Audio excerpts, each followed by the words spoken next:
디모데후서 4장 6절에서 8절에 있는 말씀 다 함께 읽겠습니다. 시작. 전제와 같이 내가 벌써 부어지고 나의 떠날 시각이 가까웠도다. 나는 선한 싸움을 싸우고 나의 달려갈 길을 마치고 믿음을 지켰으니 이제 후로는 나를 위하여 의의 면류관이 예비되었으므로 주 곧 의로우신 재판장이 그날에 내게 주실 것이며 내게만 아니라 주의 나타나심을 사모하는 모든 자에게도 니라. 아멘. 사도 바울 선생님이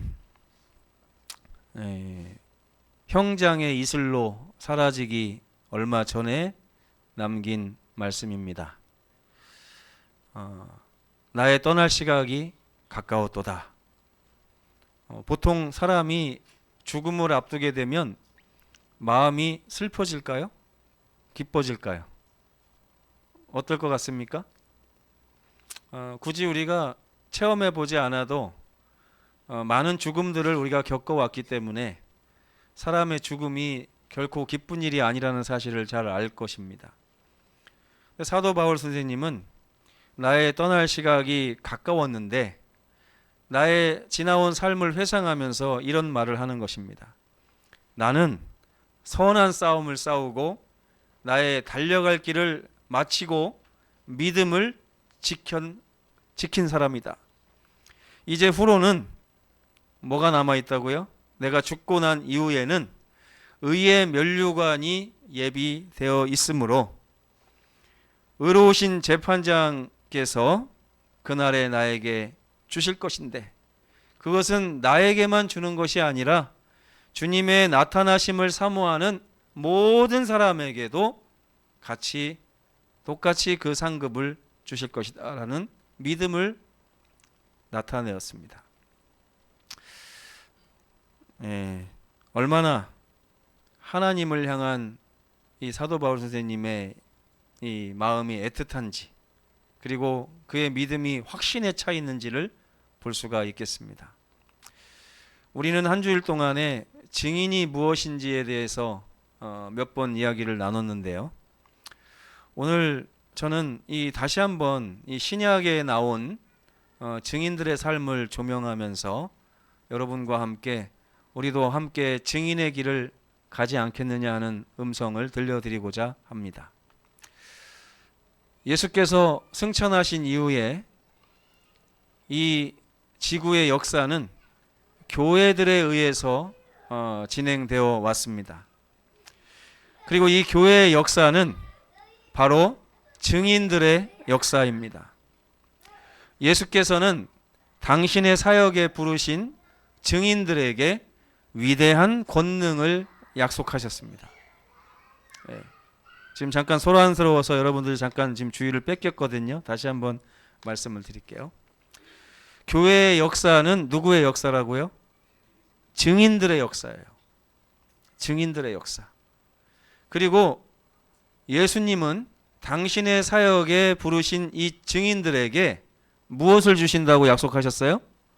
권능을 주시겠다고 약속하셨어요. 사도행전 1장 8절을 다 함께 읽어보겠습니다. 시작. 오직 성령이 너희에게 임하시면 너희가 권능을 받고 예루살렘과 온 유대와 사마리아와 땅끝까지 이르러 내 증인이 되리라. 증인과 뗄래야 뗄 수 없는 단어가 하나 나오죠? 무슨 단어가 나옵니까? 권능이라고 하는 단어가 나옵니다. 하나님께서는 여러분들을 증인으로 부르셨고 이 부르신 증인들에게 권능을 주심으로 그 증거하는데 능력이 있게 하신다고 약속을 하신 것입니다. 실제로 예수께서 부르신 증인들에게서는 뭐가 뿜어져 나왔냐면 권능이 뿜어져 나왔어요. 그리고 그 권능으로 말미암아 희망이 없었던 많은 사람들이 구원을 받게 되는 것입니다. 여러분, 여기서 우리가 중요한 한 가지 사실을 알 수 있습니다. 만약에 누군가가 예수 그리스도를 개인의 구주로 받아들이고 하나님의 자녀가 되었다면, 구원을 받았다면, 그 구원을 받은 뒤에는 하나님께서 행사하신 증인들을 통한 권능이 있었다는 사실을 우리가 알 수 있는 것입니다. 그들의 권능이라는 것이 무엇이겠습니까? 권능은 다른 말로 하면 감화력이라고 할 수가 있습니다. 감화력. 이 자리에 앉아 계신 우리 모두가 증인의 삶으로 부르심을 받게 되면 하나님께서 우리 삶에 권능을 주셔서 우리 삶이 다른 누군가에게 영향력과 감화력을 행사하게 된다는 것입니다. 여러분 혹시 신앙생활 하시면서 지금 한번 뒤를 돌아다 보시고 그동안 나의 신앙하는 이 삶을 통하여 누군가가 감화를 받아서 예수님을 만난 경험이 있다면 한번 떠올려 보시기 바랍니다. 그런 경험이 혹시 있으신가요? 아마 우리 정영문 목사님은 많으실 거예요. 제가 이야기를 들어보니까 우리 목사님의 일생은 참 제가 본받을 만한 점이 많더라고요. 저 목사님의 가는 발걸음마다 하나님께서 감화력을 주셔가지고 주변에 많은 사람들이 주님을 믿게 됐다는 것입니다.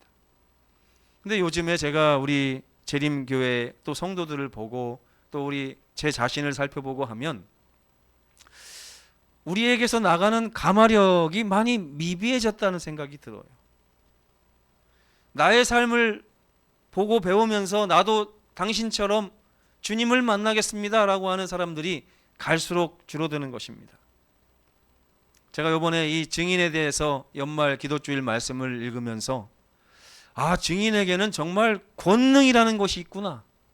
이 증인들의 삶을 통하여 하나님께서는 일하시고 이 증인들의 삶을 통하여 많은 사람들이 구원을 얻는구나 하는 것을 깨닫게 된 것입니다. 오늘 우리는 신약 성경에 나오는 몇 가지 사례를 살펴보게 될 것입니다. 먼저 요한복음 4장에 가보시면 한 보잘것없는 여인이 등장을 합니다. 이 여인이 어떤 여인이냐면 야곱의 우물가에 한낮에 물을 기르러 오는 그런 여인이었습니다. 보통 사람들은 시원할 때 물 기르러 오지 그 사막의 그 뜨거운 햇볕 가운데 물을 길러 오지 않습니다. 근데 이 여인은 남 앞에 얼굴을 드러내지 잘 못하는 그런 여인이었어요. 왜냐하면 인생이 이미 망가져 있었습니다. 망가진 인생을 본인만 알고 있는 것이 아니라 주변에 많은 사람들이 다 알고 있었다는 거예요. 여러분 그런 경험 혹시 해보셨나요? 내가 지나가기만 하면 사람들이 뒤에서 수근수근 하는 거예요. 그런 경험 해보신 적 있으세요? 아까 우리 뭐였죠? 이름이?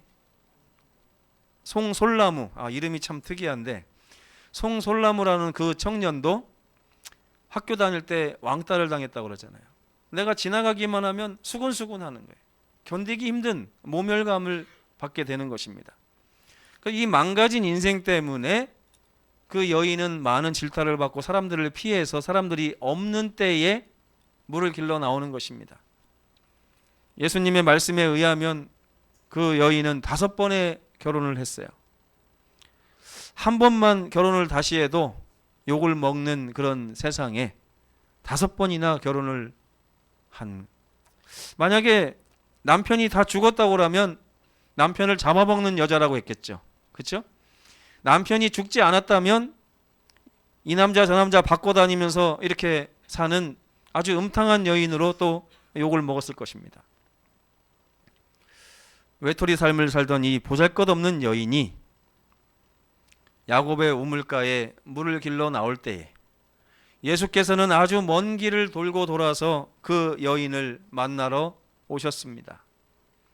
여기 아마 되돌아보면 어느 순간에 예수님이 나를 만나러 오셨는지 하는 그 기억이 다들 있으실 거예요.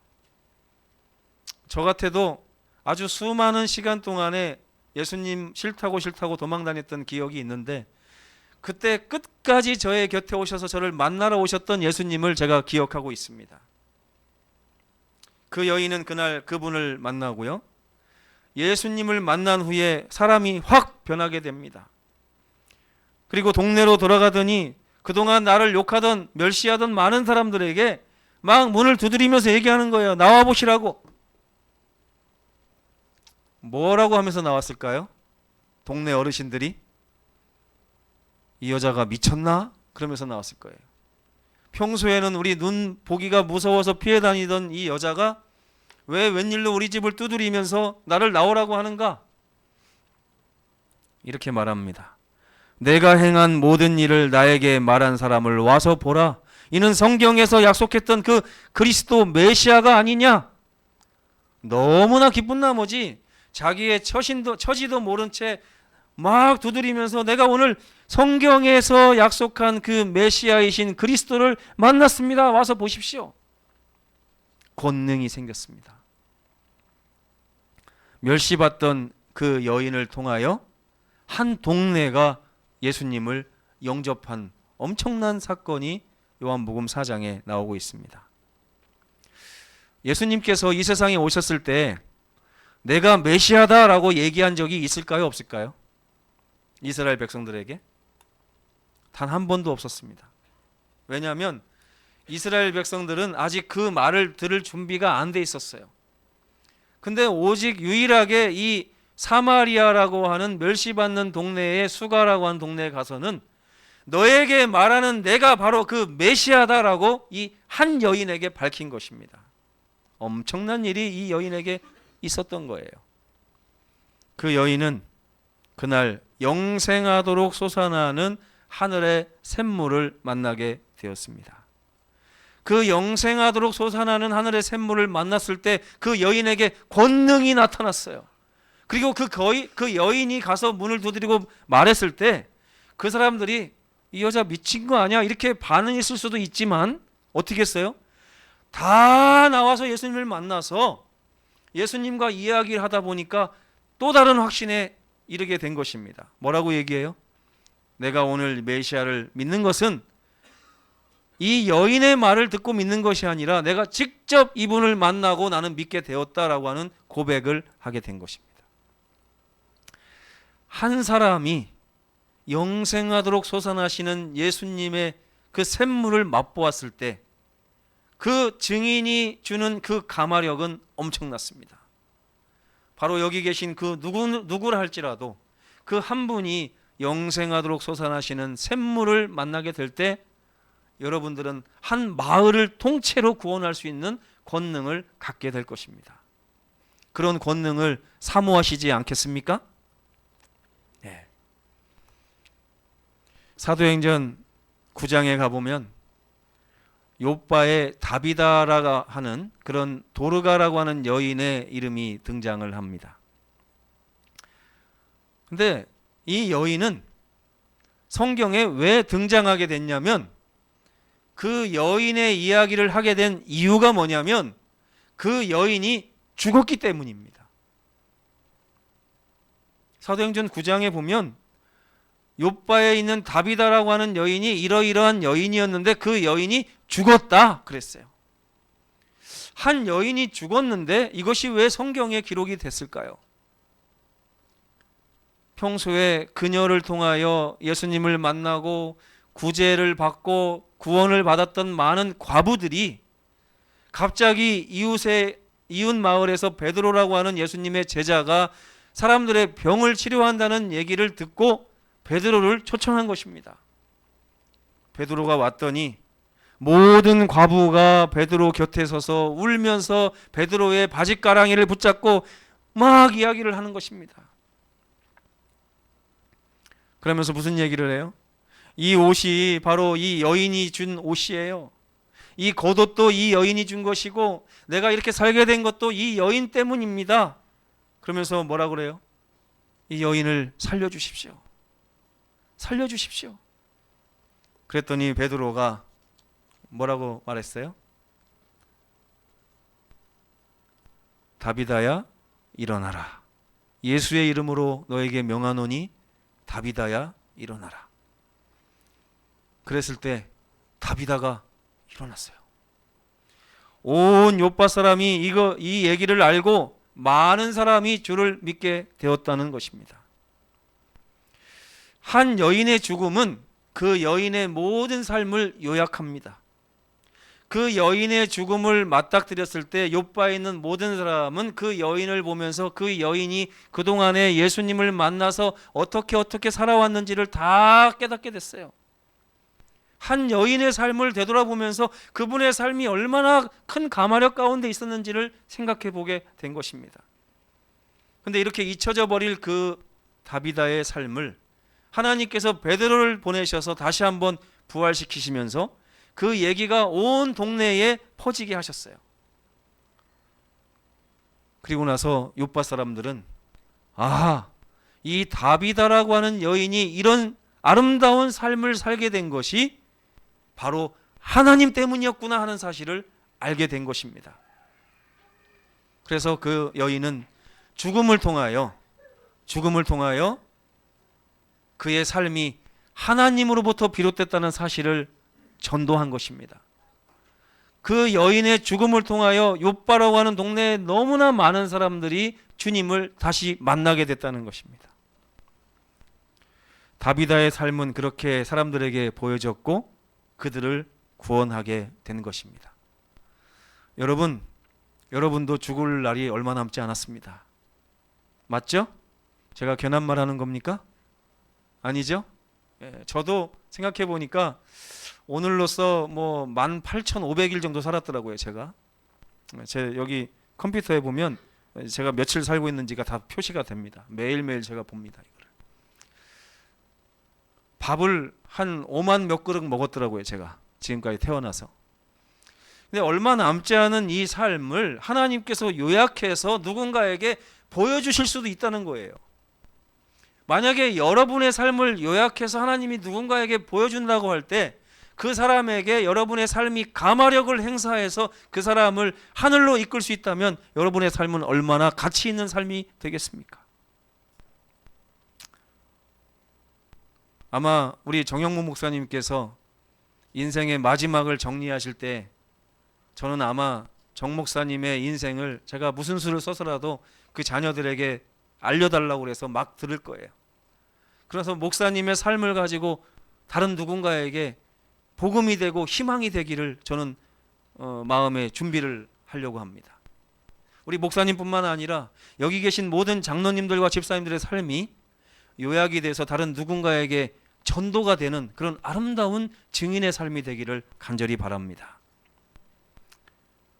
한 증인의 증언도 힘이 있지만 한 증인의 삶 자체가 얼마나 힘이 있는지 성경은 이야기하고 있습니다. 세 번째는 아굴라와 브리스길라라고 하는 그런 부부예요. 초기 기독교의 파워 커플이라고 이 저자가 이야기를 했습니다. 파워 커플. 요새 파워 블로거, 파워 인플루언서 많죠? 근데 여기 보니까 초기 기독교에 있어서 아주 강력한 파워 커플이 있었으니 아굴라와 브리스길라 부부였습니다. 주님께서는 권능 받은 이 증인 부부를 이리저리 이끌어 가셨어요. AD 49년에 로마에는 아주 대단한 사건이 일어났습니다. 뭐냐면 유대인들이 자꾸 반란을 일으키는 거예요. 유대인들이 자꾸 반란을 일으키니까 로마의 총독인 글라우디우스가 칙령을 하나 내리는데 그 칙령의 이름이 나사렛 칙령이라고도 합니다. 이 칙령이 뭐냐? 모든 유대인들은 로마에서 떠나라, 이런 명령이에요. 유대인들이 하도 반란을 일으키고 소요를 일으키니까 로마의 총독이 모든 유대인들은 AD 49년을 기점으로 해서 로마에서 떠나라. 로마에 살고 있었던 아굴라와 브리스길라는 그렇게 로마를 떠나게 된 것입니다. 그리고 나서 고린도로 이주해서 신앙을 할 때 거기서 누구를 만나냐면 사도 바울을 만났어요. 사도 바울과 함께 고린도를 섬기다가 얼마 후에는 에베소로 떠났습니다. 그러다가 로마가 잠잠해지니까 얼마 후에는 다시 로마로 떠나서 고향에서 사역을 하다가 에베소가 어렵다는 이야기를 듣고 다시 에베소로 가서 사역을 마쳤습니다. 로마, 고린도, 에베소, 로마, 이렇게 그런 여정을 누가 이끄셨을까요? 하나님께서 이끄셨어요. 그 증인의 삶을 그들이 살기 시작하자 하나님이 그 증인들을 사용하셔서 로마 교회, 고린도 교회, 로마 교회, 에베소 교회, 다시 로마 교회로 이렇게 이끄셨던 것입니다. 그들의 가정은 증인의 가정이었기 때문에 권능을 가지고 활짝 열리게 되었습니다. 그래서 사도 바울은 그들의 가정에서 함께 천막 짓는 일을 하면서 자기의 생계를 같이 꾸려나갈 수 있었어요. 그래서 아굴라와 브리스길라 가정은 사도 바울의 숙소이자 생계를 유지하는 공간이 되었습니다. 그리고 그들은 아주 신앙이 깊었고 말씀에 충만한 사람이었기 때문에 전도자 아볼로가 와서 막 전도를 할 때 그 아볼로의 부족한 점을 이들이 알고 아볼로를 불러다가 신학 교육을 시켰습니다. 그래서 아볼로가 더 위대한 전도자가 돼서 떠날 수 있었던 것도 바로 아굴라와 브리스길라라고 하는 부부에 의해서 배워서 그렇게 된 것입니다. 그래서 그들의 가정은 전도자 아볼로가 깊은 신학 교육을 다시 받았던 곳이기도 합니다. 그리고 그들의 가정은 로마에서나 고린도에서나 에베소에서나 늘 성도들의 예배 장소가 되기도 했고 피난처가 되기도 했습니다. 한 권능 있는 증인의 가정이 복음이 전파되는 세계의 교회를 붙들고 지탱했습니다. 여러분, 제가 목회를 지금 이 교회가 불과 3번째 교회입니다. 물론 전도사 때는 한 7교회 정도 다녔지만 그 교회를 다닐 때마다 항상 제가 목자로서 부족함을 많이 느낍니다. 근데 그 교회, 어떤 교회 가면 그 교회를 지탱하고 있는 한 가정이 있을 때가 있어요. 그 가정은 목회자에게도 아주 큰 힘을 줍니다. 그리고 그 가정이 온 교회를 다 붙들기도 하는 것입니다. 저는 우리 송정교회의 몇몇 가정이 그러한 가정이 되기를 간절히 바랍니다.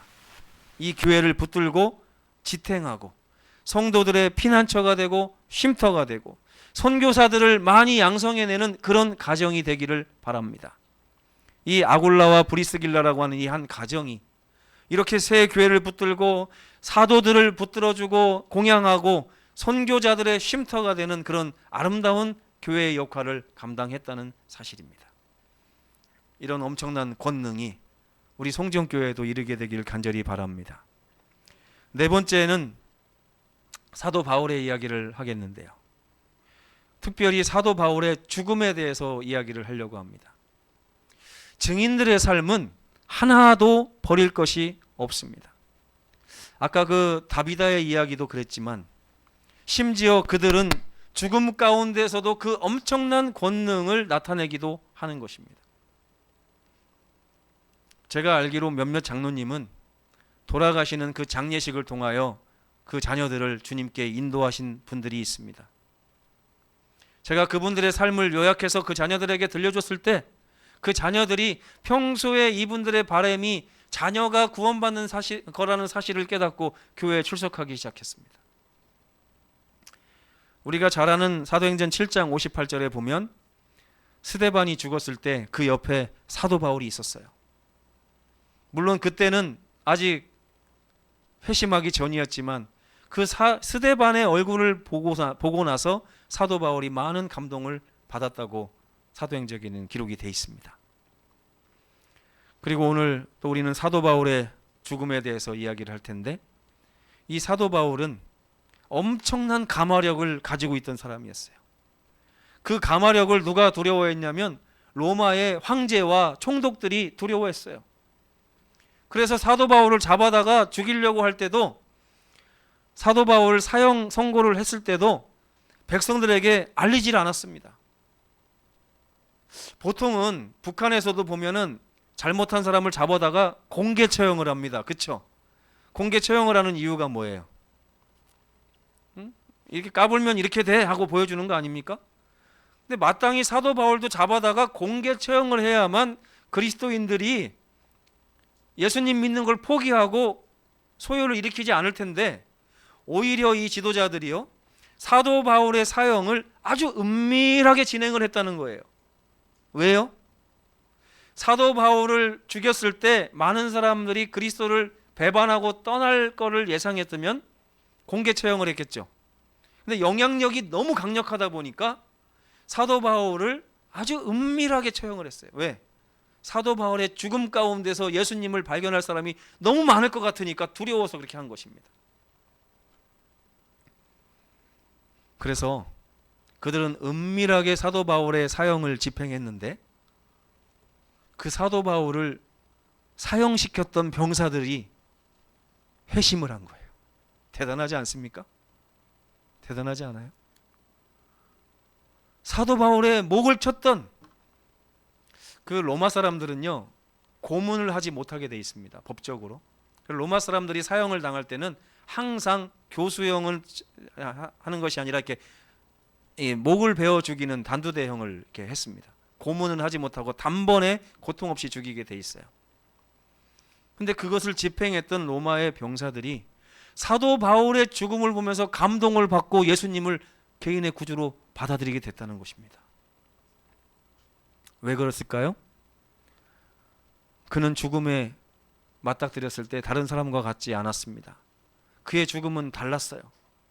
그는 전혀 두려움이 없었고 그가 가진 소망은 성도들은 물론 사형을 집행하는 병사들의 마음에도 빛을 던져줄 수 있었다는 것입니다.